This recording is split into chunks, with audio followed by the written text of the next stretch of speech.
Yep. Got this chair right here. Sometimes I use the chair kind of like as a training aid. It's like, I'll just kick over it. I kind of learned this from, there's a movie called The Crippled Avengers, and it's basically Five Deadly Venoms Part 2. But it's a different story altogether. But the Scorpion number 3 is also the character that played the guy with the metal legs. And this is saw the same guy that was doing the Scorpion number 3 doing this particular thing. He was fighting the retard, and he leaned back on this table and did these kind of kicks, and then he turned around, went like this. Same thing. It's similar anyway to that where he's walking around the pole with the two handlebars, which I made one of those, recreated one, but I don't have it no more. And what it is like, it's one thing to have, let's say, speed and strength, right? Say you got all that speed and strength, but you don't have control. You know what I'm saying? It's kind of like being so fast, you'll punch so fast and you'll hit the person, but you'll break your fist. You know what I'm saying? That's a example of having speed and not the control. So when you put the chair in the way, it adds a different. Yeah, it's like not only are you trying to, it's like you're trying to hit the open space. You know what I'm saying? So you're actually aiming for. You're aiming away from the target this way, man. It's weird. It's different. But by learning to aim away from the target, that's where control lies. Because, I mean, the highest level of martial art, like there's certain martial arts where you can't even punch each other in the face. If you punch each other in the face, you get points reducted, because you don't need to punch in the face. You know what I'm saying? It's like you could kick them in the face, but you can't punch them in the face. You know what I mean? Same thing there. You got to aim away from one thing and hit something else.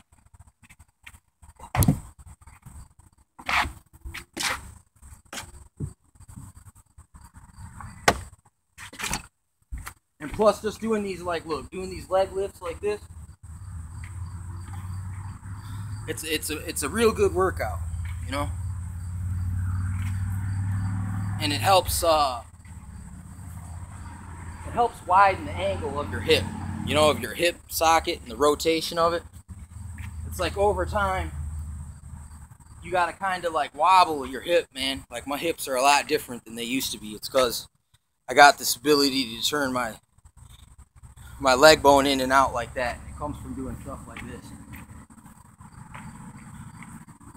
Because, like, even with this stuff, you gotta have flexibility, and then you gotta have strength before you can really even get good at practicing. I ain't even talking about actually doing anything yet, just practicing. You gotta practice for a while. You know what I'm saying? On a lot of things before you can actually do them.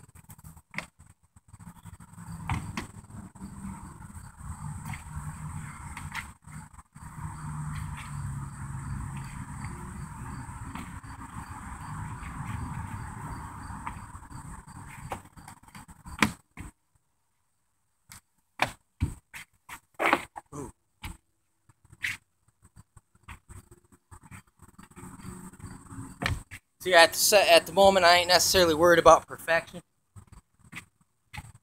It's more about just being able to keep moving and learning kind of like fluidity between movements.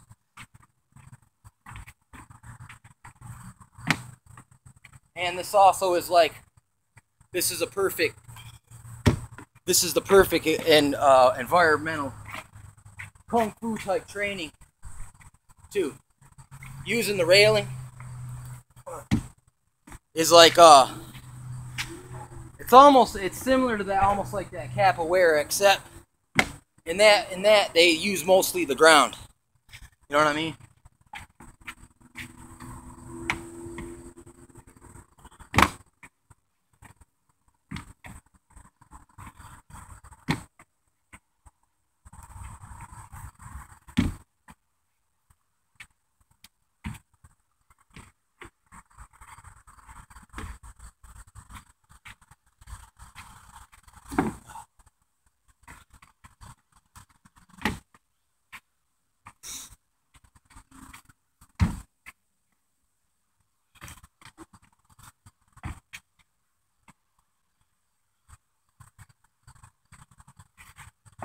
It's like you might not need to have the full range of kicks when you do these. When you use a railing or something, or an extra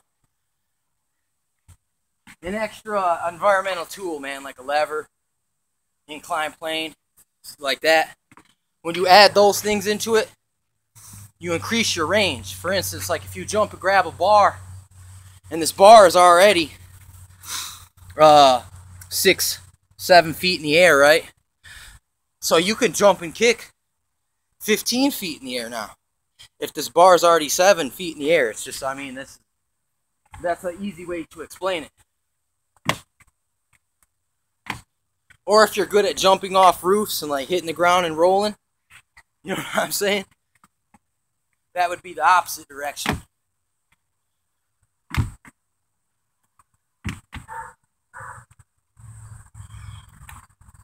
And actually, I also saw Van Damme using a chair as a training aid like that. He was leaning on it, kicking out. In that movie Dragon Eyes with Chun-Li. And I also think I saw a judo guy. Maybe in a book, maybe in footage, but he was walking around. He had a chair on the ground. He kept kicking the legs of it. You know what I'm saying? So I've seen people actually use a chair.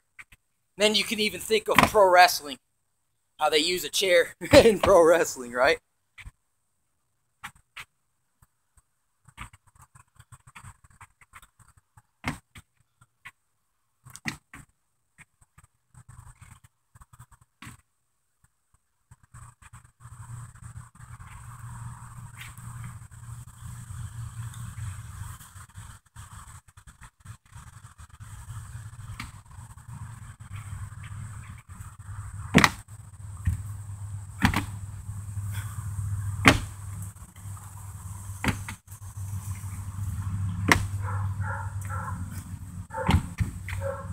That lean back, kick up, man. I'm telling you, man, this is a great exercise, man.